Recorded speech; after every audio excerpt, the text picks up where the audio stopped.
Hi, this is Doug Farley, and I'm the director at the Cobblestone Museum. Today I have with me Al Capurso. He's one of our Cobblestone board members. You can't see him yet, but he's there. He's starting by showing us a image of the object which we're going to talk about today as part of history at home.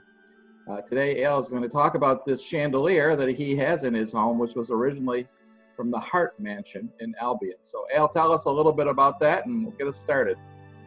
Okay, when we bought our house here in 1978, we invited Bill Lattin over for dinner, and all those years ago, and he was gracious enough to come over, and he spotted this chandelier in our dining room, and he said that he's pretty sure that that came out of the Hart Mansion in Albion before it was demolished. He didn't have too many details about it, but he believed that it was porcelain and it was acid etched. There are images of little boys all around it with bunting, and it's quite ornate when you get up close to it. So I did a little more research on it, and what I found was that this was actually purchased at an auction.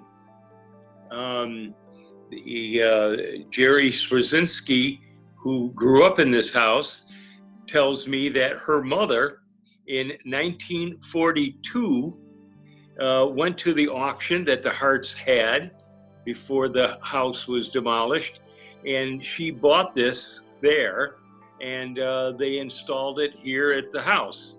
So that was information that I did not know previous to working on this project with Doug. This has been sitting here now for 78 years, this porcelain etched chandelier. Jerry Swazinski believes it came from Italy, and it was, but we don't know the date. And the Hart house that it was in was the one on South Main Street. So that's basically the extent of the information that I have on that chandelier. I've done a little research on the Hart Mansion itself because we're going to be talking about it today, and I've got this image that I've got on the screen now. What a beautiful, beautiful mansion that was. Mr. Hart, E. Kirk Hart, who originally moved into it, purchased a Gothic revival home and had it changed into this mansard style home, also known as the Second Empire. And he added the 4-story tower that you can see in the front of the building and the mansard roof, which made the classification Second Empire architecture. So it must have been a beautiful structure. Like you say, it lasted until the early 1940s when it was demolished. And then my understanding is that it became a W.T. Grant store after many years of a vacant lot sitting on Main Street. And then after that, it was the home of Dale's Super Duper. And today it's the home of the Hoyga Library. So that's kind of the history of the ownership of that particular parcel there. Yes, and there's a nice article about the Hart Mansion in a book that Bill Lattin wrote. You can still find it around. It's called Architecture Destroyed.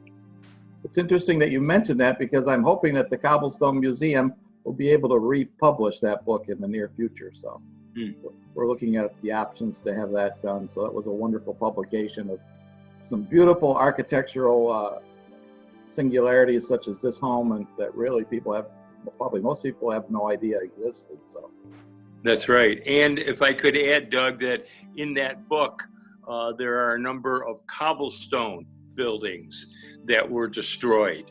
And there's some nice history there too.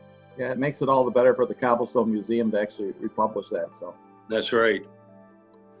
I think we've done a good job talking about the Hart Mansion today. Do you have anything else, or about your chandelier?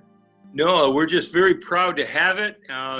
It's a feature of this house that we treasure, and I'm glad to have an opportunity to talk about it. I did think of one more thing I wanted to mention before we sign off here is the Cobblestone Museum has a wonderful taxidermy collection, including about 20 or more